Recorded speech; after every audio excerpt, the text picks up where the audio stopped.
በስመ አብ ወወልድ ወመንፈስ ቅዱስ አሐዱ አምላክ አሜን።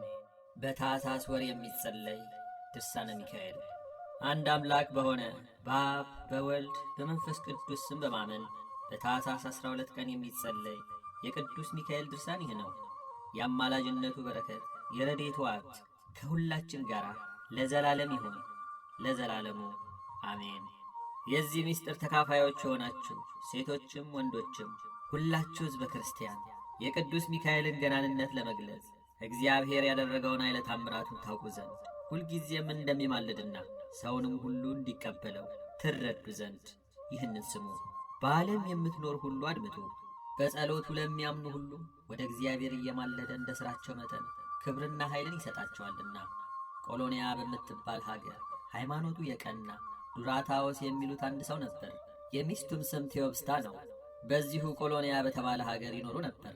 ብዙ ወርቅና ብር፣ ላሞችም፣ በጎችም፣ አህዮችም፣ ግመሎች፣ በቅሎችም፣ ፈረሶችም ነበሯቸው። ሚስቱ ቴዎብስታና ድራታዎስ ለድሆችና ለችግረኞች ይራራሉ። በሊቀ መላእክት ቅዱስ ሚካኤል በዓል ጊዜ በየወሩ 12 ቀንም ሁሉ እጅግ ብዙ መሥዋዕትን ያደርጋሉ። ከጊዜ በኋላ በየአገሩ ሁሉ ታላቅ ረሃብ ሆነ። እስከ 3 ዓመትም ድረስ ዝናብ በየአገሩ ሁሉ ስላልዘነበ እህልና ውሃ ታጥቷልና ስፍር ቁጥር የሌላቸው እንስሳትና ብዙ ሰዎችን በዚህ ሞቱ። ዱራታዎስና ሚስቱ ግን መራራትና ለችግረኞች ምጽዋትን መስጠት ሳያቋርጡ ያላቸውን ሀብት እየሸጡ ምጽዋትን እየመጸወቱ እንግዳውንና ስደተኛውን እየተቀበሉ ይኖሩ ነበር። ከዚህ በኋላም በኅዳር 12 ቀን የሊቀ መላእክት ቅዱስ ሚካኤል በዓል ዋዜማ በቤታቸው ውስጥ ምንም አላገኙም። ለዳቦ የሚሆን ስንዴ ወይንም በሬ፣ ፍሪዳም፣ የበግ ግልገልም በቤት በውጭም ምንም አጡ። ቴዎብስታም ወደ ቤቷ ገብታ የምታደርገው ነገር ስላጣች ጌታዬ ሊቀ መላእክት ቅዱስ ሚካኤል ሆይ በዓልህ እንዴት እንዲታጎል እያለች ታለቅስ ጀመር። ባሏ ዱራታዎስም ገብቶ ምን ያስለቅስሻል? ይህን ሁሉ በእኛ ላይ ያደረገ እግዚአብሔር አምላካችንን እናመስግነው እንጂ አላት።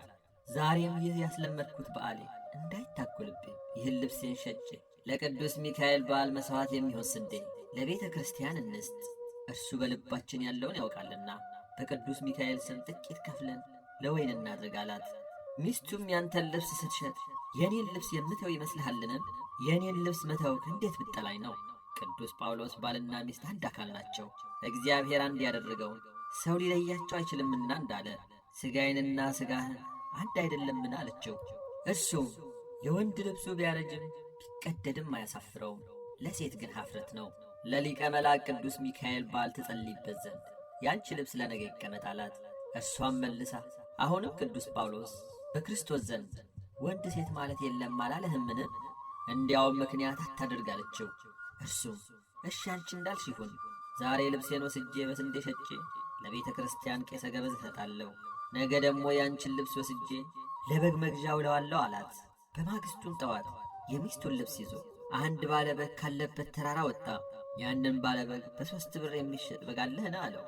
አዎን አለኝ አለው። ዱራታዎስም የሚስቴን ልብስ መያዣ እሰጥሃለሁ፣ ያገኘው እንደሆነ እስከ 3 ቀን ዋጋ 3 ወቄት ወርቅ አምጥቼ እከፍልሃለሁ፣ 3ቱን ወቄት ወርቅ ያላገኘው እንደሆነ ግን የሚስቴን ልብስ ላንተ ትወስዳለህ አለው። ያም ባለበግ የሐር ልብስ በቤቴ ውስጥ አለኝ፣ ያንተን ሚስት ልብስ ለመያዣነት አልፈልግም አለው። ዱራታዎስም በብርቱ ሐዘን ወደ ቤቱ ሲመለስ በብዙ ሰራዊት ታጅቦ ቅዱሳን መላእክትም ከሱ ጋር ሆነው በንጉሥ አምሳል በነጭ ፈረስ ተቀምጦ ሊቀ መላእክት ቅዱስ ሚካኤልን በመንገድ እንደ ሰው ሲጓዝ አገኘው። ያን ጊዜ ዱራታዎስ ፈርቶ ከጎዳናው ፈቀቅ ብሎ ቆመ። ቅዱስ ሚካኤልም እንዴት አለ ዱራታዎስ ሆይ ከወዴት መጥተሃል? እስኪ ንገረኝ አለው። ያን ጊዜም ዱራታዎስ ወደ እሱ ቀረበ። ዳግመኛም ሊቀ መላእክት ቅዱስ ሚካኤል ዱራታዎስን በትከሻ የያዝከው ልብስ የሴት ልብስ ይመስላልሳ አለው። ዱራታዎስም መልሶ አዎን ጌታዬ፣ ዛሬ የሊቀ መላእክት ቅዱስ ሚካኤል በዓል ነው። ለበዓሉ በግ ልገዛ በጎች ጠባቂ ዘንድ ሄጄ ነበር። ባለበጉ መያዣ ስጠኝ አለኝ። እኔም የሚስቴን ልብስ እንካ መያዣ ይሁን ብዬ ሰጠሁት። እርሱ ግን በቤቴ የሐር ልብስ ሞልቶኛል ብሎ አልቀበልህም አለኝ አለው። ሊቀ መላእክት ቅዱስ ሚካኤልም እኔ አሁን ብዋስህ እስከ 3 ቀን ትከፍላለህን አለው። ዱራታዎስም ጌታዬ ሆይ አሁን እከፍላለሁ አለው። ያን ጊዜውን ሊቀ መላእክት ቅዱስ ሚካኤል አንድ መልአክ ጠራ። ባለበጉን ለዱራታዎስ 1 በግ ስጠው፣ ዋጋውን እስከ 3 ቀን ይከፍልሃል ብለህ ንገረው ብሎ ላከበት። ያም መልእክተኛ ሄዶ በጉን አመጣ። ሊቀ መላእክት ቅዱስ ሚካኤል እንዳዘዘው ለዱራታዎስ ሰጠው። ቀጥሎም መልአኩ ዱራታዎስን ከሰዎቼ ጋር በቤት ልታሳድረኝ ትችላለህን ብሎ ጠየቀው። ዱራታዎስም ጌታዬ ሆይ እሺ እንዳልከኝ አሳድርሃለሁ አለው። ሊቀ መላእክት ቅዱስ ሚካኤልን ሥጋ አልበላም፣ ለራቴ የሚሆን የምበላው ዓሣ ታገኛለህን አለው። ዱራታዎስም ባገኝ ዓሣ እገዛልሃለሁ አለው። ቅዱስ ሚካኤል ለባለ ዓሣው ዋጋውን ምን ትከፍላለህ አለው። ዱራታዎስም የሚስቴን ልብስ እሰጣለሁ አለው። ያን ጊዜ ሊቀ መላእክት ቅዱስ ሚካኤል በመንፈሱ ፈገግ ብሎ ከዚህች ልብስ በቀር ሌላ የምትገዛበት የለህምን አለው። እርሱም ጌታዬ ሆይ አሁን የለኝም አለው። ቅዱስ ሚካኤልም በዓሣ አጥማጆች ዘንድ ብዋስህ እስከ 3 ቀን ትከፍላለህን አለው። አሁን እከፍልሃለሁ ጌታ ሆይ አለው። ያን ጊዜ ሊቀ መላእክት ቅዱስ ሚካኤል ወደ ዓሣ አጥማጆች አንድ መልአክ ላከ። ያ መልአክ ሄዶ አንድ ዓሣ ፈጥኖ አምጥቶ ሰጠው። ዱራታዎስም ደስ ተሰኘ። ዱራታዎስም ሊቀ መላእክት ቅዱስ ሚካኤልን ጌታ ሆይ ተነሥተ ወደ ቤት እንግባ አለው። ቅዱስ ሚካኤልም አንተ አስቀድመ ገብተህ ምግባችንን አሰናዳ፣ እኔ ኋላ እመጣለሁ አለው። እርሱም ዓሣውንና በጉን ይዞ ወደ ቤቱ ገባ። ሚስቱ ቴዎብስታም በሩን ከፍታ ስትወጣ ዓሣውንና በጉን ልብሷንም ተሸክሞ አየች። ጌታዬ ሆይ በጉንና ዓሣውን ልብሴንም ተሸክመህ ያለው ይህ ሁሉ ከወዴት አገኘኸው አለችው። ባሏም የምፈልገውን አጥቼ ወደ አንቺ ስመለስ አንድ ቸር መኮንን በመንገድ ላይ አገኘኝ። ግርማውንና ክብሩን ባየው ጊዜ ከመንገድ ፈቀቅ ብዬ ቆምኩ። እርሱም ዱራታዎስ ና ወደ እኔ ቅረብ፣ ከወዴት ትመጣለህ ብሎ ጠየቀኝ። እኔም ጌታዬ ሆይ ዛሬ የሊቀ መላእክት ቅዱስ ሚካኤል በዓል ነው፣ ለበዓሉ የማርደው በግ ልገዛ ሄጄ ነበር አልኩት። እርሱም እንዴት በግ አላገኘህም አለኝ። ለባለ በጉ የምሰጠው ገንዘብ ስለሌለኝ እንካ የሚስቴን ልብስ ይዘህ አንድ በግ ስጠኝ አልኩት። በቤቴ ውስጥ የሐር ልብስ ሞልቷል፣ ያንተን ሚስት ልብስ አልፈልግም አለኝ ብዬ ነገርኩት። ያን ጊዜም ሰውየው ቸር ነውና ራራልኝ። ወዲያው ከሰዎቹ አንዱን መልእክተኛ ልኮ አንድ በግና ዓሣውን እንደዚሁ አስመጥቶ ሰጠኝ። ዱራታዎስ ይህንን ለሚስቱ እየነገራት ሳለ ከሰራዊቱ ጋር ሊቀ መላእክት ቅዱስ ሚካኤል ፈጥኖ ደረሰ። ከበር ቆሞም ቴዎብስታ ወይ እንዴት አለሽ? በዚህ ክፉ የችግር ዘመንስ እንደምን ትኖራላችሁ አላት። እርሷም የእግዚአብሔር ስሙ ይመስገን፣ በጌታችን ሊቀ መላእክት ቅዱስ ሚካኤል ረድኤተ ጸሎት አለን። አሁንም ና ወደ ባሮች ቤት ግባ፣ ታላቅ ክቡር እንግዳ ነህና በውጭም አትቁም አለችው። ሊቀ መላእክት ቅዱስ ሚካኤልም ዱራታዎስን እኔ ወደ ቤተ ክርስቲያን እሄዳለሁ፣ በጉን አርደህ ቆየኝ፣ ዓሣውን ግን ወደ አንተ እስክመለስ ድረስ አትረደው፣ አንተና ሚስትህም አስቀድማችሁ ሥራችሁን አዘጋጁ ብሏቸው ወደ ቤተ ክርስቲያን ሄደ። ባሏ ዱራታዎስም ሚስቱን ለሊቀ መላእክት ቅዱስ ሚካኤል ቤተ ክርስቲያን ለቁርባን የምንሰጠው በቤታችን የተረፈ ወይን የለምን አላት። እርሷም የተረፈ አንድ እንስራ አለ አለችው። ዱራታዎስም የቁርባኑን ወይን ለመውሰድ ወደ ቤቱ ገባ። የወይኑን ዕቃ ሲጎበኝም በዕቃ ቤቱና በጓዳው ያሉ ጋኖች፣ እንስራዎችና ዕቃዎች ሁሉ እስከ ገደፋቸው ሞልተው አገኛቸው። ሚስቱንም እኔ ከወጣው ወዲህ የወይን ጠጅ ያመጣልሽ ሰው አለን ብሎ ጠየቃት። እርሷም ያመጣልኝ የለም አለችው። የሆነውን እስክናውቅ ድረስ ዝም በይ፣ ይህንን ለማንም እንዳትናገር ያላት። ዳግመኛም ወደ እንጀራ ቤት ቢገባ እንጀራው በመሶብ መልቶ አገኘው። ዘይት፣ ቅቤ፣ ማር፣ ስንዴ፣ ቴምር፣ ምስር፣ ተልባ ወደ ነበሩበት የእህል ቤትም ገባ። ልብስና ሽቱ ወደ ነበረበት ቦታም ገብቶ ሁሉንም መልተው አገኛቸው። ያን ጊዜ ሰግደው ቤታችንን የባረከ እግዚአብሔር ስሙ ይመስገን አሉ። ያን ጊዜም ዱራታዎስ ቅዱስ ሚካኤል የሰጠውን በግ አረደም፣ ሥጋውን በታላቅ እንስራ ሞላ፣ ተበልቶም የማያልቅ ሆነ።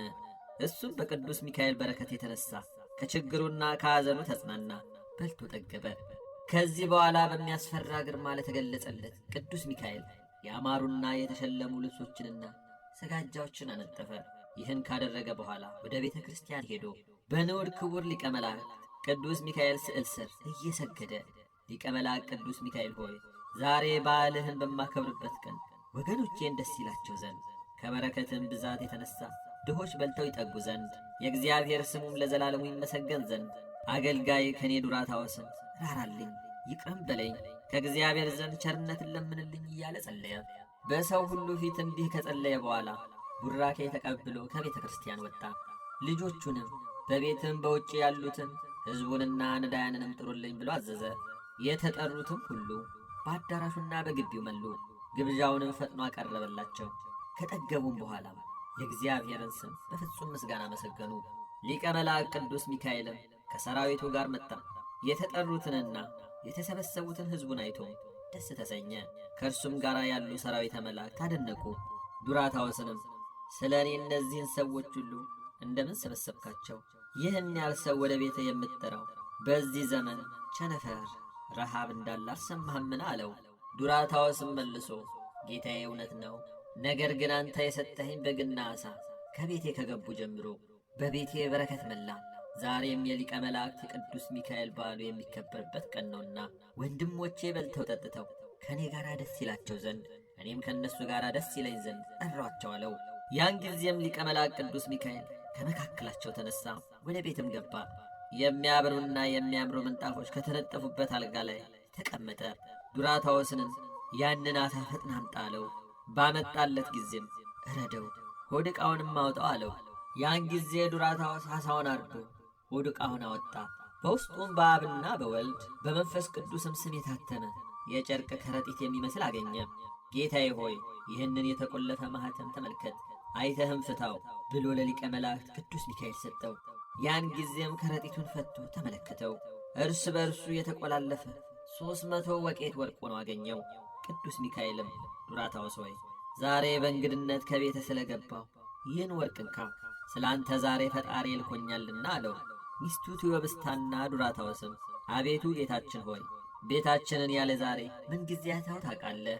ይህንን ነገር ተወን፣ ሰውነታችንና ገንዘባችንም ሁሉ የእግዚአብሔር የሊቀ መላእክት ቅዱስ ሚካኤል እንደሆነ አታውቅምን? ያንተም የእኛም አለቃችንና ንጉሣችን ሰጠን። ይህን ወርቅ እንደምን ውሰዱ ትለናለህ? ያላሰብነው ነገር ነውና። ዛሬ የሊቀ መላእክት ቅዱስ ሚካኤል በዓል እንደሆነ አታውቅምን? እኛም በእርሱ ስም ስላምነ ብዙ በረከት አግኝተናል አሉት። እርሱም ይህን 300 ወቄት ወርቅ ለራሳቸው ለነዳያንም ልትመጸውቱት 3ቱን ወቄት ወርቅ ለዕዳችሁ ክፈሉ። አንዱን የሚስትህን ልብስ መያዣ ለሰጠህበት ለስንዴው፣ አንዱን ለበግ፣ አንዱን ለዓሣ ክፈሉ ብሎ ሰጣቸው። ከዚህ በኋላ ዱራታዎስንና ሚስቱን ቴዎብስታን አውቃችሁኛልን አላቸው። እነሱም ያለ ዛሬ አላየንህምና አላወቅንህም አሉት። እናንተ ገና ሕፃናት ሳላችሁ ጀምሮ በየወሩ አባቶቻችሁ በሚመጸውቱበት ጊዜ ሁሉ በቤታችሁ እገኝ የነበር የመላእክት አለቃ እኔ ቅዱስ ሚካኤል ነኝ። እኔ ስለ እናንተ በእግዚአብሔር ዘንድ በመዓልትና በሌሊትም ምሕረትን እለምናለሁና ዛሬም እንሆ ፈጽሞ ደስ ይበላችሁ። እናንተ ንዑዳን ክቡራን የተመረጣችሁ የልዑል እግዚአብሔር አገልጋዮች ናቸው። ቴዎብስታ ሆይ ትላንት አጥቼ የቅዱስ ሚካኤል በዓል በቤቴ ከሚታጎል ዛሬ በሞት በተሻለኝ ነበር እያልሽ ዱራታዎስን ለጌታዬ ሊቀ መላእክት ቅዱስ ሚካኤል በዓል ዝክር ይሆን ዘንድ ቀሚሴን መደረቢያዬን ሽጥ ስትዩ ሰምቻለሁና ዱራታዎስና ቴዎብስታ ሆይ ለዘላለሙ የማያልቅ ፍጻሜ የሌለው ምሕረቱና ቸርነቱ በረከቱም አድሮባቸው በሚኖር ጌታችን በኢየሱስ ክርስቶስ ዘንድ በሰማይ ዋጋችሁ ፍጹም ነው። ዛሬ በዚህ ዓለም የሠራችሁትን ምግባር፣ ትሩፋት፣ ምጽዋታችሁንና መሥዋዕት እግዚአብሔር ተቀብሎታልና በሚመጣው ዓለምም የማትለወጥ መንግሥተ ሰማያትን ያወርሳችኋል አላቸው። ዳግመኛም ከመከራችሁ የማድናችሁ የመላእክት አለቃ እኔ ሚካኤል ነኝ። ምጽዋታችሁን መሥዋዕታችሁንም ወደ እግዚአብሔር ያቀረብኩ እኔ ነኝ። በዚህ ዓለም ከበጎ ነገር ሁሉ ምን የምታጡት ነገር የለም አላቸው። እነርሱም ሰገዱለት። ሊቀ መላእክት ቅዱስ ሚካኤል ይህን ተናግሮ ከፊታቸው ተሰወረ። ሰላምታም ሰጥቷቸው አስከትሏቸው ከመጡት መላእክት ጋር በክብር ወደ ሰማይ አረገ። ዱራታዎስና ቴዎብስታም ከቀድሞ ይልቅ በጎ ሥራን አበዙ። እስከ ዕለተ ሞታቸውም ድረስ ትሩፋታቸውን አላቋረጡም። ለቸር የባሕሪ አባቱ ለማሕየዊ የባሕሪ ሕይወቱ መንፈስ ቅዱስም እስከ ዛሬ ለዘላለሙ ምስጋና ይግባውና ሕዝቡም ሁሉ በእሳቸው ጸሎት በጌታችን በኢየሱስ ክርስቶስ አመኑ። የሊቀ መላእክት ቅዱስ ሚካኤል በረከት የዱራታዎስና የቴዎብስታ ረድኤት ለእኛ የእግዚአብሔር አገልጋዮች ኀጢአትን የሚያስተሰርይ ይሁነን ለዘላለሙ አሜን። ልመናውና አማላጅነቱ ከክፉ ቀንና ከፈተና ሰዓት ያድነን። በቀን ከሚወረወር ጦር በጨለማ ከሚሄድ ከልዩ ልዩ ወገን ለዘላለሙ ይሰውረንና ጌትነት የባሕሪው የሆነ የንጉሥ ክርስቶስ መልአከ ኪዳኑ ቅዱስ ሚካኤል ያደረገው ታምር ይህ ነው። በአንዲት አገር ውስጥ አንድ ሰው እንደነበር ተነገረ። ይኸውም አማኒ፣ እውነተኛ፣ እግዚአብሔርን የሚፈራ ለነዳያን የሚራራ የሊቀ መላእክት ቅዱስ ሚካኤልን አማላጅነት ተስፋ የሚያደርግ በየወሩ 12 ቀን ዝክሩን የሚያደርግና በእርሻ ሥራ የተሰማራ ሰው ነበር። ከዚህ በኋላ የሰው ያለበት አገር የምድሩ ፍሬ ሁሉ ጠፋ። ይህ እግዚአብሔርን የሚፈራ ሰው የሊቀ መላእክት ቅዱስ ሚካኤልን ዝክር እንግዲህ ምን አደርጋለሁ ብሎ አሰበ። ፈጽሞም ተቸገረ። ከቤቱ ከንብረቱ ምንም አልተረፈውም። ድሪቶ ለበሰ፣ ችግርም ጸናበት። የሚበላው የሚጠጣው የሚለብሰው አጣ። ለዕለት ምግብስ እንኳን ቸገረው። ረሃብና ጽም ጸናበት። አዘነ፣ ኃይሉ ፈጽሞ ደከመ። የጠጅ ስካር እንደጣለው ሰው ሆነ። ከአልጋው ከመቀመጫው መነሳት ተሳነው። ከረሃቡ ብዛት የተነሳ አዝኖተኛ እንደ ሞተ ሰውም ሆነ። በትሕትናው ለሰው ፈጥኖ ደራሽ ነውና ለቸርነቱም ወሰን የለውምና በዚያች ሰዓትና በዚያች ዕለት ለሰው ምሕረትን የሚለምን ሊቀ መላእክት ቅዱስ ሚካኤል ከሰማይ ወርዶ ወደ እርሱ መጣ። ያን ጊዜ ሊቀ መላእክት ቅዱስ ሚካኤል ባለጸጋ ለነበረ ለዚያ ሰው ተገለጸለት። ዝክሬን የምትዘክር ወዳጄ ሆይ ስለምን ታዝናለህ ትተክዛለህ? ይልቅስ በጠዋት ፈጥነ ተነስ፣ አትዘግይ፣ ልብህ ይጽና፣ ኃይልህም አይድከም። ፈጥነ ወደ ባህር ዳርቻ ሄደህ መረብህን ጣል። እነሆ ከባሕሩ ውስጥ ታላቅ ዓሣ ወጥቶ ይያዝልሃል። እግዚአብሔርም ክብርንና ብልጥግናን ይሰጥሃል። እነሆ በውስጡም ብዙ በረከትን ታገኛለህ። እኔም ካንተ አልለይም፣ ካንተ ጋር እሆናለሁ። ችላ ልልህም አልንቅህም፣ ፈጽሞ ለችግር አልሰጥህም። የእግዚአብሔር ኃይልም ካንተ ጋር ይኖራል አለው። ሊቀ መላእክት ቅዱስ ሚካኤል ይህን ተስፋ ነግሮት ከፊቱ ተሰወረ። በፍጹም ክብርም ወደ ሰማይ አረገ። ያም ሰው ከእንቅልፉ በነቃ ጊዜ ይህ ነገር ከእግዚአብሔር ዘንድ እንደተነገረ አወቀ። በነጋም ጊዜ መልአከ እግዚአብሔር ቅዱስ ሚካኤል እንደነገረው ፈጥኖ በመነሳት በችኮላ ወደ ባህር ዳርቻ ሄደ። ሊቀ መላእክት ቅዱስ ሚካኤል እንዳመለከተውም መረቡን በባህር ላይ ጣለ። በዚህም ጊዜ ታላቅ ዓሣ ከመረቡ ገባለት። አፉንም ከፍቶ በውስጡ በእሳት የተፈተነና ኅሩይ ወርቅ አገኘ። ከዚህ በኋላ ደስ ተሰኘ፣ እግዚአብሔርንም አመሰገነው። ፍጹም ችግርና ድህነት ይዞት ሳለ ችላ ያላለው ሊቀ መላእክት ቅዱስ ሚካኤልንም እያመሰገነ ያንን ወርቅ ይዞ በፍጹም ደስታ ወደ ቤቱ ተመለሰ። ከዚህ በኋላ ከዚያ ከወርቁ አንስቶ የሊቀ መላእክት ቅዱስ ሚካኤልን ስዕል አሰራው። ባማረ በተወደደ ጌጥም አስጌጠው። በፍጹም ክብርም ንድ ክብርት ቤተ ክርስቲያን ውስጥ ሰቅሎ አኖረው። በየወሩ 12 ቀንም የሊቀ መላእክት ቅዱስ ሚካኤልን ዝክር እስከ ዕለተ ሞቱ ድረስ ሳያስታጉል ኖረ። የሊቀ መላእክት ቅዱስ ሚካኤል ፍጹም ልመናው ለዘላለሙ ከእኛ ጋር ይሁን በእውነት አሜን። አንድ አምላክ በሚሆን በአብና በወልድ በመንፈስ ቅዱስም ስም አምነን ታኅሳስ በባተ በ12 ቀን የሊቀ መላእክት ቅዱስ ሚካኤል በዓሉ መታሰቢያ ቀን እንደሆነ እንናገራለን። በዚህች ቀን ሊቀ መላእክት ቅዱስ ሚካኤልን እግዚአብሔር ወደ አገረ ባቢሎን ልኮታልና ከሰለስቱ ደቂቅ አናንያና አዛርያ ሚሳኤልም ጋር አራተኛ ሆኖ ተቆጠረ። የባቢሎን ንጉሥ ናቡከደነጾር የእሳት ነጎድጓድ ውስጥ በጣላቸው ጊዜ የእሳቱ ላንቃ 40 ክንድ ወደ ላይ ወጥቶ እሳት የሚያነዱትን አቃጠላቸው። ቅዱስ ሚካኤል ግን የነበልባል እሳቱን ወላፈን በበትረ መስቀሉ መጥቶ ከ3 ብላቴኖች ላይ አጠፋው፣ አዳናቸው። የነጎድጓዱን እሳት እንደ ጠዋት የቀዘቀዘ ሁሉ አድርጎታልና ወላፈንስ እንኳን አልነካቸውም። በዚያን ጊዜ የአባቶቻችን ፈጣሪ እግዚአብሔር ይመስገን ብለው አመሰገኑ። ከ600 ዘመን በኋላ ክርስቶስ እንዲወለድ ሲያስረዱ ለዘላለሙ ልዑል ምስጉን ነው እያሉ 6 ጊዜ መላልሰው ተነበዩ። ክርስቶስ ከተወለደ በኋላም በዚህ ዓለም 33 ዓመት በሥጋ እንዲገለጽ ሲያስረዱ የእግዚአብሔር ፍጥረት ሁሉ እግዚአብሔርን ያመሰግኑታል። ለዘላለሙ ልዑል ምስጉን ነው እያሉ እግዚአብሔርን በማመስገን 33 ጊዜ መላልሰው ተነበዩ። ስለዚህም አባቶቻችን ሐዋርያት በየወሩ 12 ቀን የክቡር መልአክ ሊቀ መላእክት ቅዱስ ሚካኤልን በዓል እናከብር ዘንድ ሥርዓት ወስነዋል። ፍጹም አማላጅነቱና ረድኤቱ ከእኛ ጋር ይሁን ለዘላለሙ አሜን። ቅዱሳንን ከልብ መታወክ የምትጠብቃቸው የነፍሳቸውንም ጠላት አስረ የምታስጨንቀው ሊቀ መላእክት ቅዱስ ሚካኤል ሆይ ሰላም እልሃለሁ። በቅዱሳን ነቢያት አንደበት ትንቢት የተነገረለት እግዚአብሔር ወልድ ወደዚህ ዓለም በመጣ ጊዜ ጭፍራ አለቃውን አጅቦ እንዲሸኝ አንተም እስከ 5ቱ ሰማያት ድረስ ተከተልከው።